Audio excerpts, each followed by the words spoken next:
मंगलकारी श्री हरि का सच्चा नाम ध्याऊं, कार्तिक मास महात्म्य का 7वां अध्याय बनाऊं।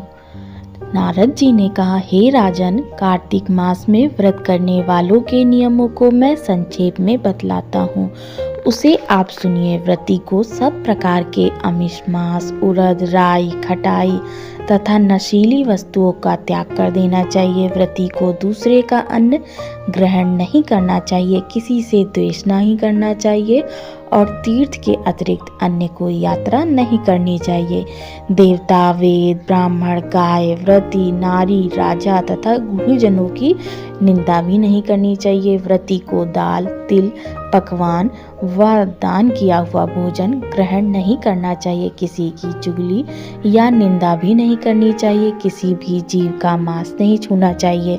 पान, कत्था, चूना, नींबू, मसूर, बासी तथा झूठे अन्न का भी प्रयोग नहीं करना चाहिए। गाय, बकरी तथा भैंस के अतिरिक्त अन्य किसी पशु का दूध नहीं पीना चाहिए। कांच के पात्र में रखा हुआ पंचगव्य, बहुत छोटे घड़े का पानी तथा केवल अपने लिए पका हुआ अन्न प्रयोग करना चाहिए। कार्तिक माह का व्रत करने वाले मनुष्य को सदैव ब्रह्मचर्य का पालन करना चाहिए। उसे धरती पर सोना चाहिए। दिन के चौथे पहर में केवल एक बार पत्तल में भोजन करना चाहिए। व्रती कार्तिक माह में केवल नरक चतुर्दशी, जिसे छोटी दीपावली भी कहा जाता है, के दिन शरीर में तेल लगा सकता है। कार्तिक माह में व्रत करने वाले मनुष्य को सिंघाड़ा, प्याज, मट्ठा, गाजर, मूली, काशी फल, लौकी, तरबूज, इन वस्तुओं का प्रयोग बिल्कुल नहीं करना चाहिए। रजस्वला, चांडाल, पापी, मलेच्छ, पतित, व्रतहीन, ब्राह्मणद्रोही और नास्तिकों से बातचीत नहीं करनी चाहिए। भगवान विष्णु को प्रसन्न करने के लिए अपनी शक्ति के अनुसार चंद्रायण आदि का व्रत करना चाहिए और उपयुक्त नियमों का पालन करना चाहिए।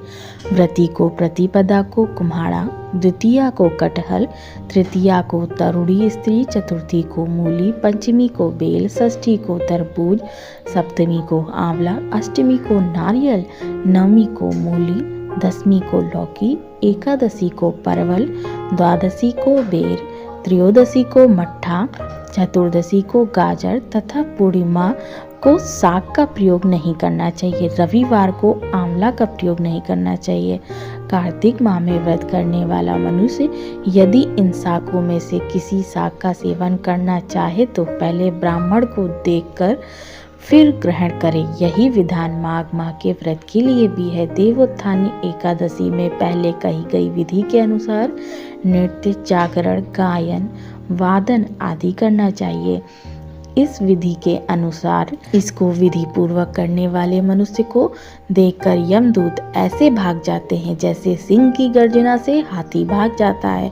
कार्तिक माह का व्रत सभी व्रतों में श्रेष्ठ है। इसके अतिरिक्त जितने भी व्रत यज्ञ हैं वह हजारों की संख्या में किए जाने पर भी इसकी तुलना नहीं कर सकते, क्योंकि यज्ञ करने वाले मनुष्य को सीधा बैकुंठ की प्राप्ति होती है। जिस प्रकार राजा की रक्षा उसके अंगरक्षक करते हैं, उसी प्रकार कार्तिक माह का व्रत करने वालों की रक्षा भगवान विष्णु की आज्ञा से इंद्र आदि देवता करते हैं। व्रती मनुष्य जहाँ कहीं भी रहता है वहीं पर उसकी पूजा होती है, उसका यश फैलता है। उसके निवास स्थान पर भूत, पिशाच आदि कोई भी नहीं रह पाते। विधि पूर्वक कार्तिक माह का व्रत करने वाले मनुष्यों के पुण्यों का वर्णन करने में ब्रह्मा जी भी असमर्थ है। यह व्रत सभी पापों को नष्ट करने वाला, पुत्र पौत्र प्रदान करने वाला, धन्य धान्य की वृद्धि कराने वाला है।